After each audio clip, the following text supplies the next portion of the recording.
Okay, so we are live. All right, we are getting started. Hello, it's a better world with Rodney on the mic. What's up? It's Big Brother Rod coming to you today to have a nice hot topic talk. This topic today is one that's kind of, I guess, been there and did in my heart because I've actually experienced this type of thing growing up, and I've known people who've experienced this type of thing. Uh, the topic today is what is black enough? So, what I mean by that is there are many people who grew up, as young people in the 70s, 80s, 90s, and maybe they experienced a time where, and they're African American people, and they experienced a time where somebody told them, "Oh, you sound white. Oh, you're not black enough," and that type of thing. So, we're going to talk about that. Is it necessary? Is it ethical? Is it moral? Is it right? Like, why do people do that? And what are maybe some of the outcomes that, or different ways that we can handle things? So, without further ado, I'm gonna invite my guest in. Again, I'm Big Brother Rod, and I want you to meet my first little sister, Antoinette. And Antoinette, go ahead and tell them a little bit about yourself. I know you're probably so tired of talking about yourself, but go ahead and do it one more time. No, I have no problem doing that. Thanks, Rod. My name is Antoinette. I am an urban farmer and a homeschooling mom. I grew up in the south suburbs of Chicago, which was quite a juxtaposition from one community to the next. And I think that we're going to get into what those juxtapositions did for me and what I see them doing for other people around me and how things are changing. I look forward to the conversation. Yeah, and that's interesting too because you know me being the oldest, we were three children, stair stepped. Is me, younger brother Antoine, 3 years down, younger, and 3 years younger is my sister Antoinette. And I was the one that kind of grew up until 8 years old in the city. So born in Chicago and kind of in the ghetto around my cousins and the big family and everything, and I loved it. And it was nice. And then we moved out to the suburbs, and it was a totally different world. There were many more Caucasian people living in the area. I did not, it took a little bit for me to adjust going to the schools and everything. And it just so happened that, my younger sister, because she was two, and you see her right there, she's not two anymore, but she grew up mostly in that environment, like from schools and everything at that point. So she had a little different experience than I did growing up. And Yeah. I've seen people and heard people refer to, people in my family, even me sometimes, because we were trained, not trained, but we were taught to speak properly. It's proper English. You learn that. And they'll say, "Oh, you sound white." Like, what does that mean? What's is that a problem? Like, there's so many ways to break that down. That when somebody says something like, especially because if it's something that because you sound educated or you're speaking and pronouncing words properly. Using the English the way it was meant to be used. Yeah. Using the English the way it was taught to you. I mean, I remember Ebonics came out they were talking about Ebonics more in the 90s, and I hated that. Like it rubbed me the wrong way the whole time because to me Ebonics sounded like you're lowering the bar. You're saying, okay, Yeah. well, that's just how you talk. You're gonna don't like that, whatever. Instead of You can't do better than this, so you go ahead and don't even try. yeah, and it's But anybody who wants to can do better than that. Anybody who wants to can sound just like you. And then even if they sound just like you, ends up sounding just like you when they use the English the way it was taught to them. it, That's like when you go to India and you notice that some of the Indian people have English accents. That's not because they're trying to sound like the English guys, it's because that's how they've been taught to use the words. And I think that, we're not the only people who it happens to, where people aren't expecting the voice that comes out of our mouths. But like, why is the reaction from other Black people? Because usually if somebody has gone to a whole other country, when they come back to their home country, everybody can say, "Oh, you sound so different." We didn't go to another country. We went a couple of miles away, had an education that was in the suburbs. We were expected to use what was taught to us. And in doing so, it made us stand out. But I think that it really points to African Americans' tendency to make buffoonery out of things that really should be taken more seriously. And we kind of degrade one another until we feel like everybody's on our same level. And it's not to say that all of us do, but it's definitely a mentality that's taught, I think, and trained into people, especially those people who are trained not to use the education that they're given, and instead to identify with something called blackness by butchering the language that will get them that will prove that they have an education. Yeah, and that's the next point I was going to make. It's interesting that they would create something or make something like Ebonics a standard that people can do because remember we're in America and America has ways to judge people and to shut people out by being able to judge them certain ways. So if you're speaking improper English and you're basically speaking what we call Ebonics, people make assumptions about you.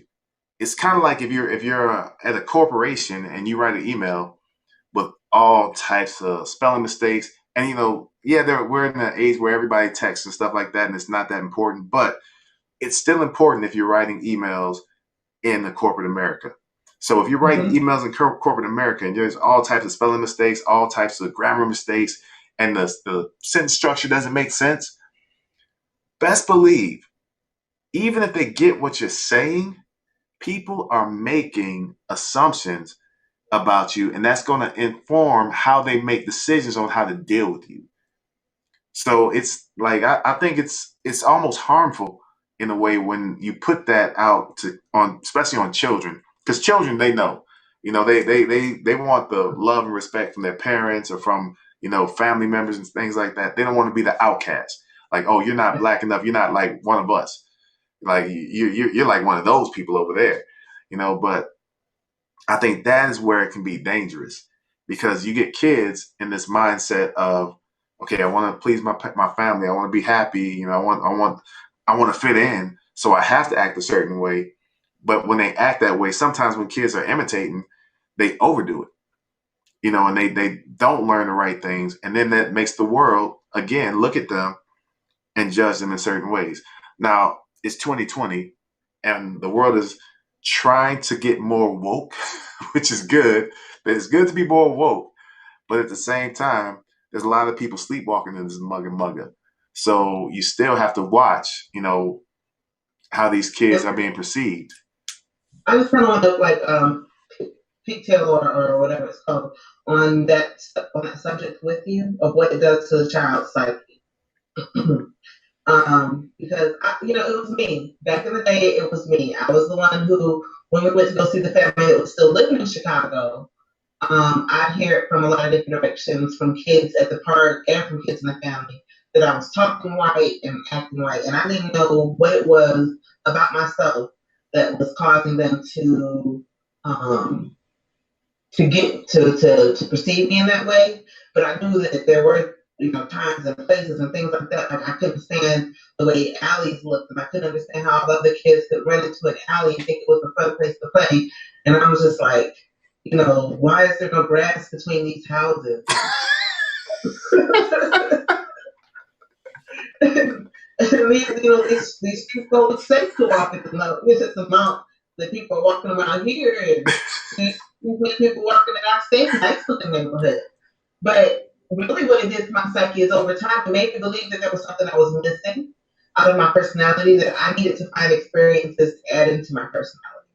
So since I didn't know what it was like to, have a crackhead in the family, I needed to go and, I couldn't look down my nose at crackheads, because if you look down your nose at crackheads, then you are the thing, you are the reason that people are saying that you whatever benefit. I'll say one thing: if you hang around a crackhead even once, people gonna say you're doing crack. Then you get talked about for that. You know what I mean? So it is just it's just there's too many different ways to go into it. I know that my English suffered for a long time because my English was impeccable. And then I was like, okay, I needed to, I hear a lot of people talking about code switching so that when they're around white folks, they sound more intelligent or they sound better. My code switches the other way, where when I'm around black people and I don't want to be singled out as someone talking like white folks, I turn it down and try to put more of this and more of that in my voice. And that was confusing to myself, and it actually hurt my grades because this was happening while I was still in high school. So it was hurting my grades because now I'm not speaking it right, so I'm not writing it right. And there were other ways. I feel like my trajectory was I affected my own trajectory by letting it affect me so much because I was getting it from so many different directions. Like the kids at school agreed with the kids in my family, with the kids in the street. So it was like, okay, I've got a problem coming out of my mouth. So yeah, I think it took a lot of maturation, a lot of time to finally be able to say, what is wrong with somebody who believes that speaking with the education that is taught in these schools, who is taught that using the education taught in the school is wrong or is not what they are allowed to be. You are black, you are not allowed to use that educated tone. And that educated tone is what gets us trust, it's what gets us money, it's what allows us to do business with one another. And trust that the person on the other end is actually capable of serving you or servicing you in whatever way you're paying for. So, yeah. I mean, and honestly, I don't want to make it seem like people who talk a certain way can't do good business, can't have businesses. They can, but the problem becomes if you dress like a thug, if you talk like a thug, nobody wants you to be their financial advisor. If that makes sense. mm-hmm. And I don't think that's saying anything too far out of line where it's like, oh, that's against black. Like I love my people, I love all my people, and I think that's kind of where I kind of see it because I don't even look at myself as black. I look at myself as an African American, American descendant of slave, any other thing than black because obviously I'm brown, right? I don't see any black people. This mouse pad is tempting to reconnect. Let me see, give me back on that. This mouse pad, I would say, is black. They're not ready. There's nobody with this type of skin color, right? I don't think there's such thing as white people. Piece of paper. Yeah, nobody's this color. If they were that color, run from them, they're dead. So, yeah, this is in America. That one drop rule is the reason I kind of stopped saying black and white as far as people. You won't hear me referring, oh, that's a black guy, that's a white guy, because the one drop rule is the most racist rule I've ever heard. Where if you have one drop of that Negro blood, you become black. Unless you can pass. If they could pass for white, and this is back in the I guess the early 1900s and a little before during slavery times, if they could pass for white and nobody knew they had the drop of blood, that drop of Negro blood, guess what? Now they're white. And then you look, of course, when you watch Malcolm X, the movie that Spike Lee did, and they talk about going and reading the Bible and reading the dictionary. What does black mean? What does white mean? All that. It's about time to throw those two words away when you're referring to people, in my opinion, in my humble opinion. So you won't hear me referring to them like that. But that also brings to mind the question: what is black enough? What is blackness? What is it? Is it the culture? And can I jump back in here because that's what I was talking about the comedy and the buffoonery of it all. Because if you ask the comedian, especially around in the 90s, if you ask them what black was loud and abusive mothers and bad credit and thuggery and buffoonery and stuff that I feel like to experience it. One, Hmm. so I was not the only person trying to put on blackness being raised up in that suburb. There were people trying to put on a lot more struggle than they actually had to live with. And then my Yeah. thing with the whole credit thing was, as a small child, I laughed at the jokes, and I did not understand the weight and the importance of credit. And so by the time I was like 21, mine was ruined. And Yeah. then I had to, 25 came around, and I was like, okay, now I want good credit. And it took me some years to get there. And then even more years to be able to have an income that you could still do anything with good credit. Yeah. So glass ceilings being what they are, there's only so many ways to get several $1,000s a month for a black woman, especially one who prefer to keep all her clothes on. So I'm like, okay, thank Yeah. you, God. Let me see. There's a book, because when we talk about, buffoonery and all that stuff is learned. It's nothing that's natural to the African American culture or the African culture. That's not something that's natural. That's something that was learned. And there's a book by Thomas Sewell that my younger brother, told me about. I think let me. My big brother. Yeah, it's make sure I get this Let me right. take it brother.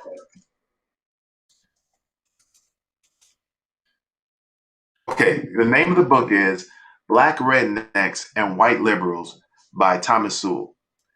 So if you have a problem, or if you interested in kind of why we think the way we think, and maybe what some of the things we're talking about, you either disagree or agree with them. First of all, please like, subscribe, let us know in the comments, because honestly, these are my opinions, but my opinions can change. It's kind of one of those things. If somebody's got a really good point and it makes sense to me, I will listen and be like, okay, well, maybe I'll consider it. Not saying I'll definitely change my mind, but I'll definitely consider it. But this book, Black Rednecks and White Liberals, made me change the way I was thinking, because I did tend to lean a lot more liberal before I read it. There was too much sense in there. And again, this is the logical conclusion is love. So what this is about, the logical conclusion, the world, logic can give you the key to the world, right? But logic is cold. When you follow logic, logic can lead to some very rough, hardcore answers that you might not like. So whenever you use logic, especially when you're dealing with life and relationships, you have to tender that with love. You have to be kind of pulled back from the cold logic and deliver that information with love. Sometimes make decisions with love involved, so that you're not being that cold-hearted person that ends up at the end of their life not liked, not loved, and unappreciated, and regretting, most of the decisions they've made, because you'll look back and realize that you've left a terror behind you, basically.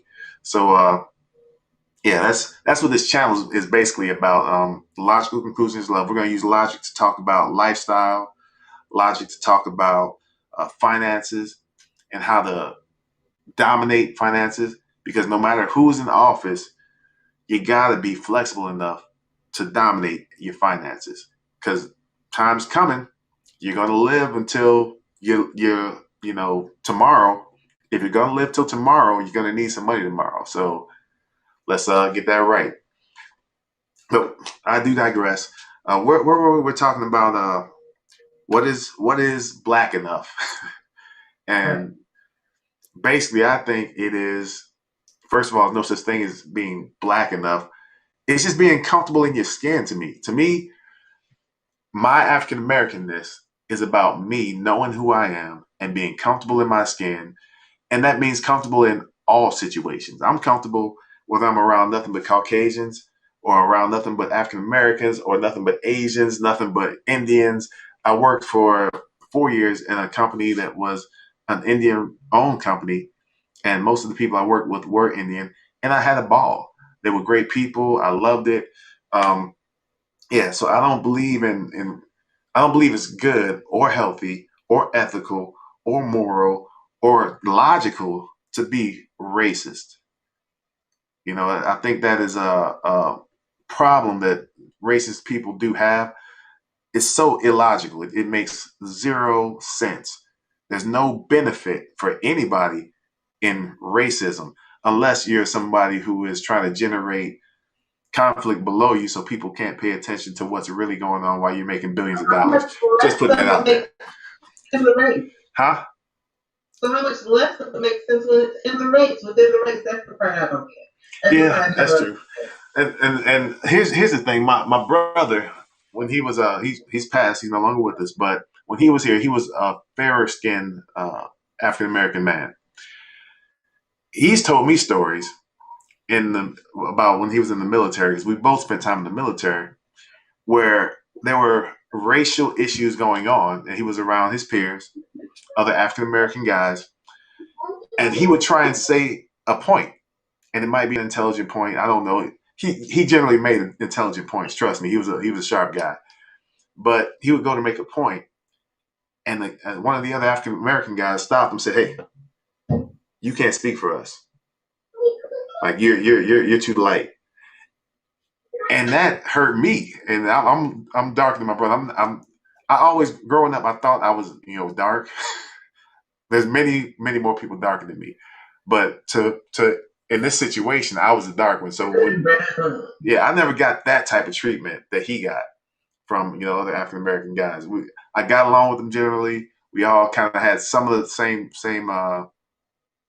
background, some of the same experiences, and it was fine for me. I've never had a problem fitting in any situation technically, but yeah. So I think that's an issue. That's the school days mentality. We got to get past that. We're all in the same boat, especially in America, because remember that one drop rule got you.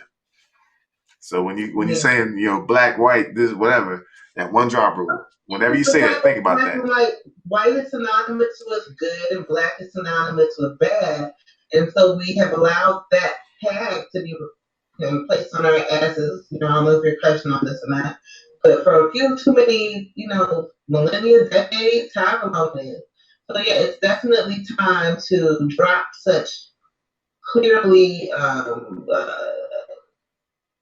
manipulative tags The and pigmentocracy. turn myself into something a little bit wiser. I personally consider myself a resident of Zamunda, citizen of Zamunda. And it's Wakanda forever. I'm raising a Wakandan. He's going to be a genius, super scientist. But no, realistically, like any other tag, if it wasn't so darn easy to say, it wouldn't even slip out of my mouth sometimes. But yeah, and it's trust me, it's a what do you call it?